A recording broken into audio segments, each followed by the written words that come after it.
Hello and welcome to the 19th episode of your Bamboo Chalupa digital marketing podcast. My name is Brett Snyder. I am the president of Knucklepuck, and I am joined by my co-host, Nate Shiver, the author of shiverweb.com. Hello, hello. So today we're going to talk about an unfortunate reality in all business, whether online or offline, but one that's especially prevalent in the world of SEO, and that is black hat tactics. When we talk about black hat, we're really referring to any spammy, unethical, or even illegal tactics that are used to gain a competitive advantage in your space.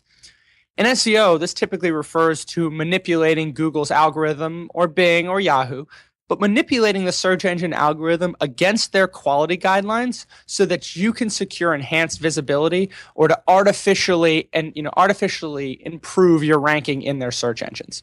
Yeah, and black hat, it really has a huge spectrum. And there's a lot of varying levels that we'll touch on. I mean, it goes from the truly egregious and really the illegal things like hacking websites that you don't own in order to put links on that website that will benefit websites that you do own, to even things like doing distributed denial of service attacks, which basically means sending a lot of signals to servers to basically take your competitors offline and make their website completely unavailable to their users, which of course will have a cascading impact on their long-term SEO. Right. And what we're talking about here, when we talk about these truly egregious black hat tactics, we're talking about an attempt to eliminate your competition by illegally compromising their website.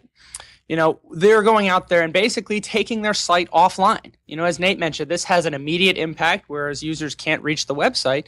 But it also, if you start to see these compromising signals associated with a domain, Google is less likely to view that domain as trustworthy and authoritative, and your long-term SEO visibility can suffer.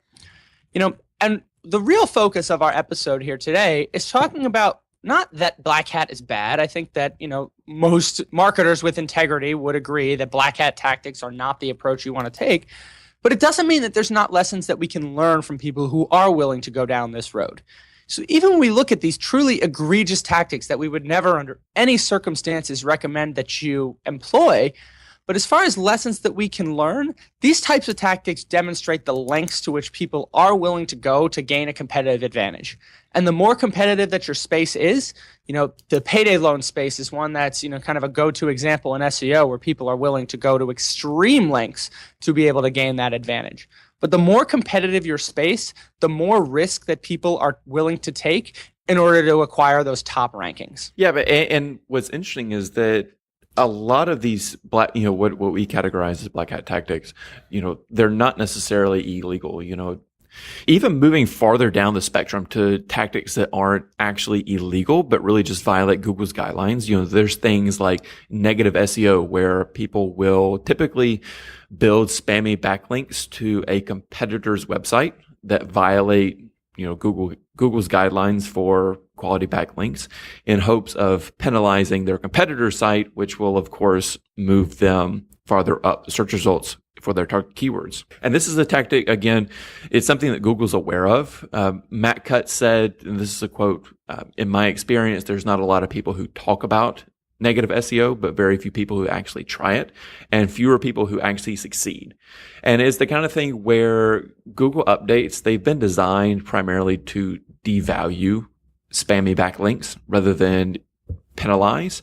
And so the fact that you devalue them and not penalize them neutralizes a lot of negative SEO, but it's still important to know that it's something that's out there and that it's something that Google's aware of. And it shows, again, how competitive this SEO space is. And it's something that you want to learn and learn not only to react and be aware of, but again, is going to be something a lesson that we can learn from black hats on the value of SEO. And it's interesting. Google has actually also released, it was a couple of years ago now, but they released what's called the disavow tool. And this is when negative SEO was much more prevalent, where people were starting to say, hey, I now have 10,000 links to my site that I didn't build. My rankings are dropping because I think Google is looking at these links and saying, you're trying to manipulate our algorithm. We are going to penalize you for that. And everybody's like, well, I didn't build these links. That was, Joe Schmo down the street that's just building the links to me as opposed to his site. And so they came out with this disavow tool. And this is in Webmaster Tools. And essentially you can say to Google, hey, look, I didn't create this link. This is not something that I want. I want you to disavow that. And there's a lot of different opinions on the value of this disavow tool. I actually participated in a content roundup in February of this year where, we're talking about, can you actually recover from a link penalty without using the disavow tool? And I was kind of surprised. I was actually very much in the minority. You are radical. I don't believe that the disavow tool really, I have seen no direct evidence that supports the fact that the disavow tool it actually helps improve the way that Google looks at your site. And so my approach is always say, you can't really do anything about what other people are going to do to your site. If you spend all this time disavowing these other links that are clearly spammy and are clearly low value, that is time that is not being spent to go and create legitimate signals, to go out there and say, I want to go and build real links. I want to start building relationships with key influencers in my space. And so what we can learn from the fact that people are willing to pursue this negative SEO is that it's important to at least monitor what's going on with your website. It's almost like monitoring your credit. Even if you didn't open that credit card at Guilty Pleasures Incorporated and run up a 6-digit tab, you can still be negatively impacted in the short and the long term. Your credit score can still be negatively impacted. So it's important to monitor this. It's important to try to take steps to be able to say, all right, what is it that people are kind of doing to me? Is it something where I can see the impact of this on our rankings? And do I need to increase my link acquisition strategies so that I can offset some of these negative penalties? And there's a couple of tools that we can use for this. Webmaster Tools provides email updates and alerts straight from Google if they feel as though you are in a position where your links could create an issue for you. They will actually send you an email saying, we've detected an unnatural spike in links. Now, by monitoring these, you can start to understand, all right, is somebody potentially going out there and building links back to my site? Or alternatively, or maybe my SEO company or my SEO team actually going out there and flirting with that line between white and black hat where we could be in a position where these links will be devalued. You could look at Google Analytics and look for faulty refers, look for kind of these spam sites that might be referring a ton of traffic that will show you that, hey, we've actually got links on these sites that we may want to reach out to and have those removed. You could use something like Copyscape, and this is more for the on-page content, but to find people who are scraping your content, people who are stealing your content in an attempt to outrank you with your own content. That you may consider cease and desist letters. You may consider other legal action to get this removed. A lot of times, if you just reach out and call them out on it, they realize that, oh crap, we've been found out. This is not something where we want to have to fight this legally. A lot of times, all it takes is as a threat of action, and people will remove any of this duplicate content. And the other one, which is a tool where, Nate, I'm not sure if you've had much experience with this, but I've heard a lot of great things, and in the limited experience I have has been positive, but it's a tool called monitorbacklinks.com. And this actually it monitors the new backlinks that are generated to your site so that you can look at it and say, all right, this is something that I did. This is a natural organic link. This is something that I consider to be a validation of my brand as opposed to a contradiction of my brand. So monitorbacklinks.com is a tool that I definitely recommend that you check out if you feel as though there are unnatural links that are being generated to your site that are outside of your control. And so really, we're kind of talking about some of the things that are outside of your control. We can learn from these types of black hat tactics, but really we want to talk almost a little bit more about where black hat kind of blurs into what we'll call these gray hat tactics, where we start talking about things that aren't necessarily illegal, kind of to Nate's point, but also are ones that are outside of the realm of what would be considered an ethical approach or outside of the realm of what Google's guidelines actually are. Yeah, what's interesting is that Google's guidelines are often super vague and leave a lot open to interpretation. So these are 3 bullets straight from Google's guidelines that we'll link to in the show notes. So 1, Google says to make pages primarily for users, not for search engines. 2, they say don't deceive your users. 3, they say avoid tricks intended to improve search engine rankings. These guidelines, they're helpful, but I think they're deliberately vague. They're open to interpretation, and therein lies the rub. And so it opens up this vast gray area of people who they often get lumped in with black hats, even though a lot of times, actually all the times, they're not necessarily doing illegal things like hacking, and they're not even doing things that's things like negative SEO that are really not only deliberately against Google's guidelines, but are also in many ways unethical. Even though what we call black hat, gray hat are doing things that we would not necessarily recommend, we want to dive into some of the lessons that you can learn, that you can take away from them, and apply to your own SEO strategies. Sure. And like I said, there's so much that we can learn from these black and these gray hat tactics that can be, that we can use to understand what we'll call the search engine's pain tolerance or their threshold for these types of activities.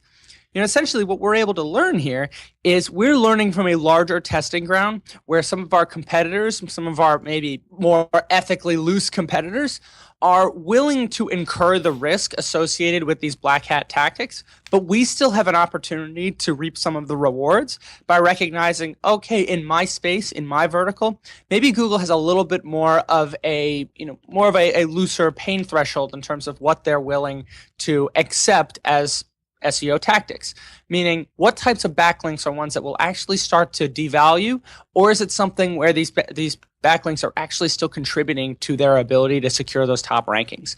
The great thing, and we've said this many times before, the great thing about SEO and what appeals to Nate, it appeals to me, and to most folks that I talk to SEO about, is that it's a very public scoreboard. We know what wins. We know what is being successful. We can look at the types of things that search engines are rewarding for our competitors that are outranking us, and looking at what black hats are willing to pursue as far as tactics really helps us get a better understanding of the search engine's pain threshold for some of these different types of tactics.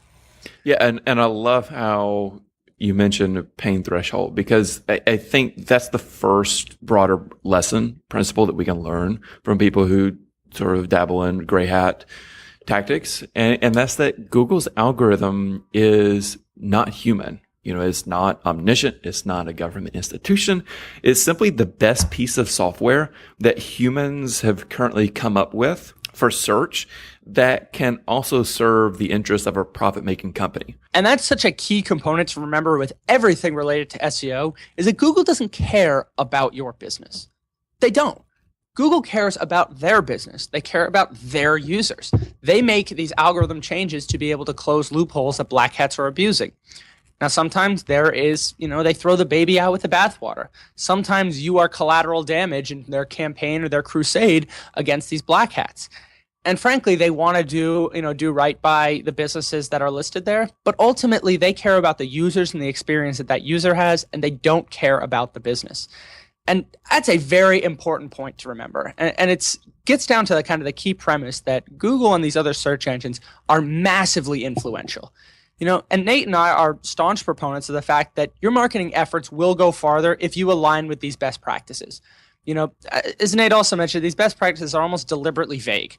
I'm married to an attorney, so I have now kind of gotten a good sense of what Google's trying to do here, and they're just setting precedent. If they put something very vague in there, like don't deceive your users, it gives them the opportunity to say down the line, we believe that this tactic is being used to deceive users. Or make pages primarily for users. We believe that this page is being created for search engines and not for users. It establishes that precedent that they can then go and say, we're making our update because of this. You can't be upset with us because it's within our guidelines and we're making our updates to align with those guidelines. And so these search engines are massively influential. There are rules and structure that if you want to play in their ballpark, and that you have to respect. Now, these rules may be flexible, but you have to respect the confines of the constructs of the search engine guidelines. Now, on the other side of that, they're massively influential, but they're also massively influenced, meaning that the search engine has to react to changes in our landscape. This is why Google and Yahoo and Bing make literally hundreds of changes to their algorithm every year. They are closing these loopholes that black hats have exposed. And in a lot of ways, they rely on these black hats to expose the weaknesses for them, to show them what loopholes need to be closed, to show them where their search results are being compromised or where their rankings are manipulating. Google and Yahoo and Bing they're an ecosystem. It's an ecosystem that requires constant moderation and constant iteration to respond to the evolving needs of that landscape.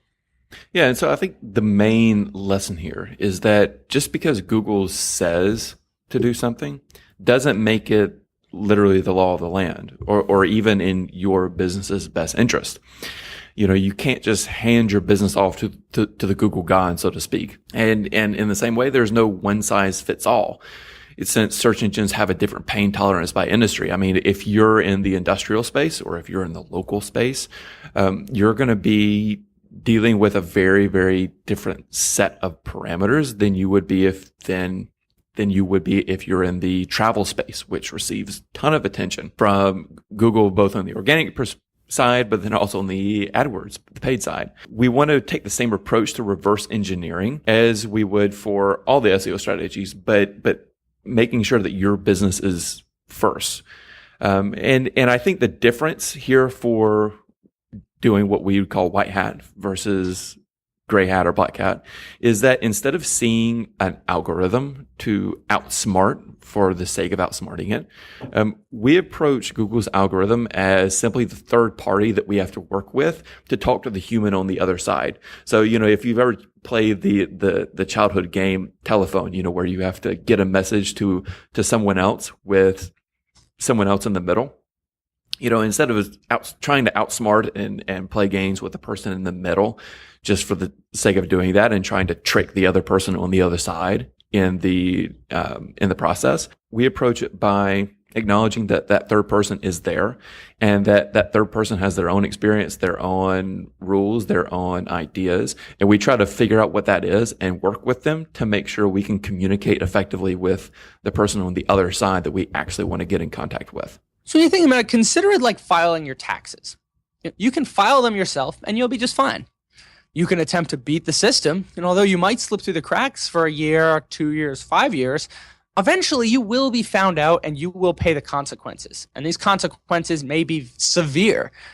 But if you take the time to understand and to learn the intricacies of the tax code, to identify some of those, uncommon deductions that you wouldn't necessarily know as a layperson, but are still well within the constructs of the law, that's where you are able to improve, your business. That's where you're able to say, all right, I've done this the right way, but I'm also not just settling for the basic standard deductions here. I want to understand everything that is available to me. I want to turn over every stone. And again, make sure that I align within the constructs of the law, but that I'm taking advantage of every possible legal deduction that I have. And that's what we want as SEOs. We want to be able to look at this and say, we want to know the intricacies of the Google code so that we can go out there and we can get our uncommon deductions and our uncommon competitive advantages so that we can put our business in the highest possible ranking when it comes to people searching for related queries to our product or service. Yeah, and the second big lesson, the big principle that I like to draw from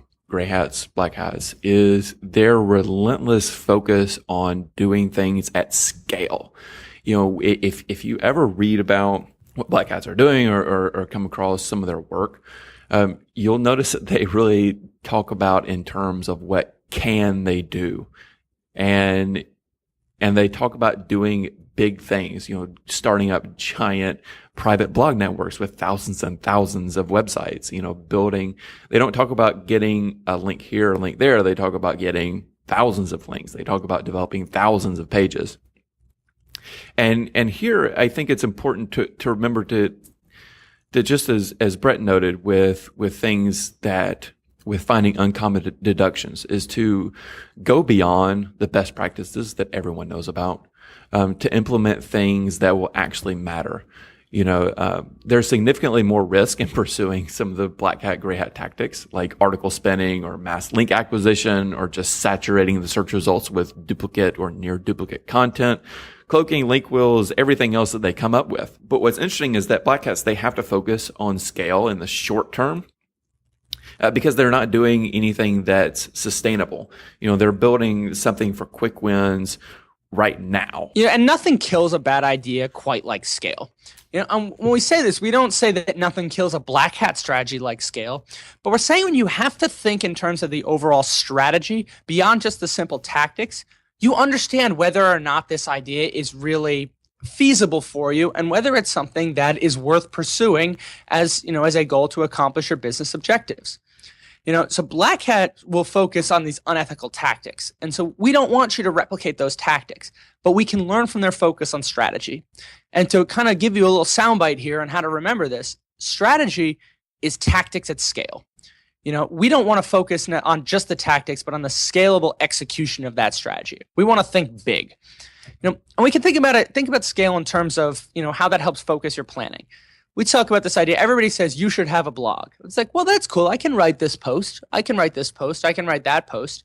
But you don't think about the fit. It's like, all right, what do you do once you've exhausted those 3 ideas? Who is ultimately going to be responsible for producing the content, for editing the content, for researching that content? What are we doing in terms of being able to make sure that the content is pushed out on a regular interval so that our readers can expect content every week, every 2 weeks, every 3 days?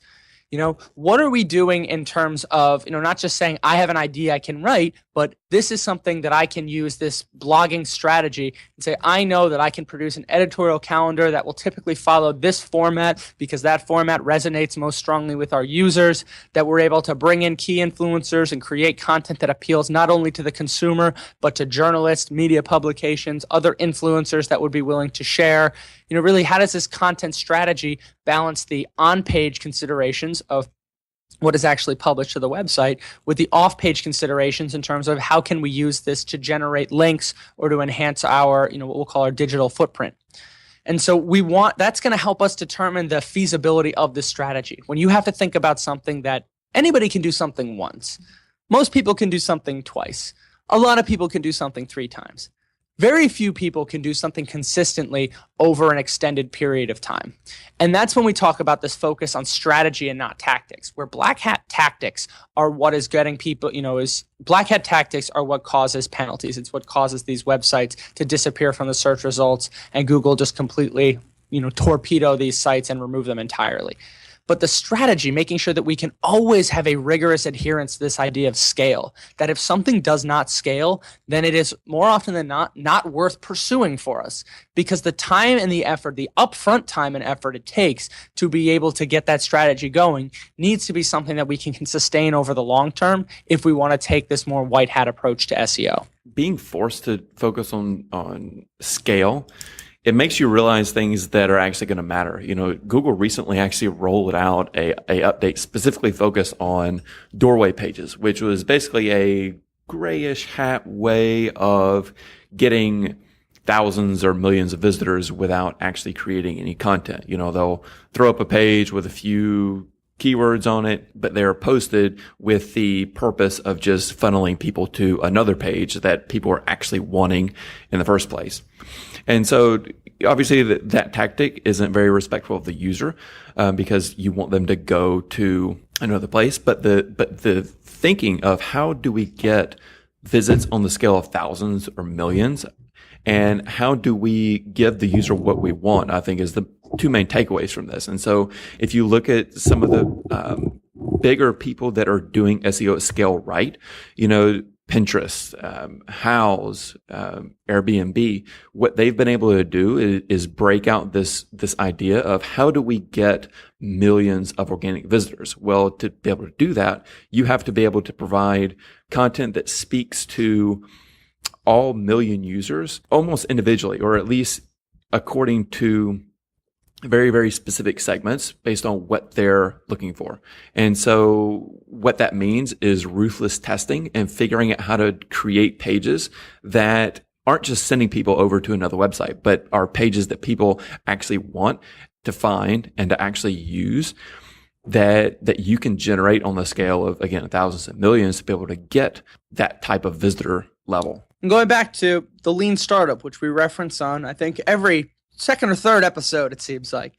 But this idea of that build, measure, learn feedback loop, that we have to have this rigorous adherence to iteration, that we want to make sure that we're going out there and we're testing every little element so that we know as we're going to scale this out further, let's make sure we're doing it in the optimal way, that we're not investing our time and our resources in trying to scale a subpar strategy.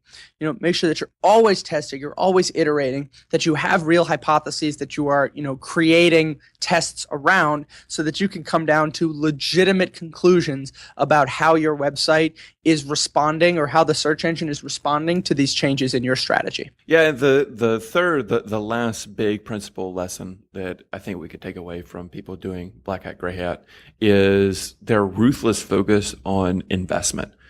If you read anything online, especially right now, the buzz is about private blog networks, you'll see sort of a ruthless focus on economics at work. It's basically taking this formula of I can pay people to generate content with target keywords for X dollar amount. It's going to cost me X dollar amount to build out a private blog network that will generate this number of links, which is how many I'll need to rank for target keywords.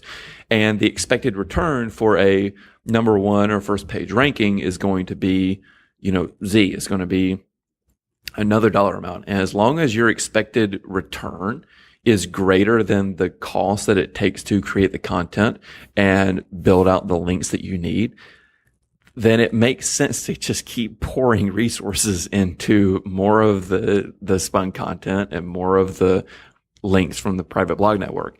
And they see SEO as an investment. The more money you put in, the more money you get out, and not simply as a cost that you might incur for simply owning a website. And what's interesting is that it's sort of the same model that you might see in the offline world with pop-up stores. People think, oh, there's a ton of foot traffic that goes through this park. If I just throw up a stand and I have 1,000 people walk by and 100 of those buy from me and I make, $10 profit, then as long as that is more than the fines that I'll incur, then it makes money.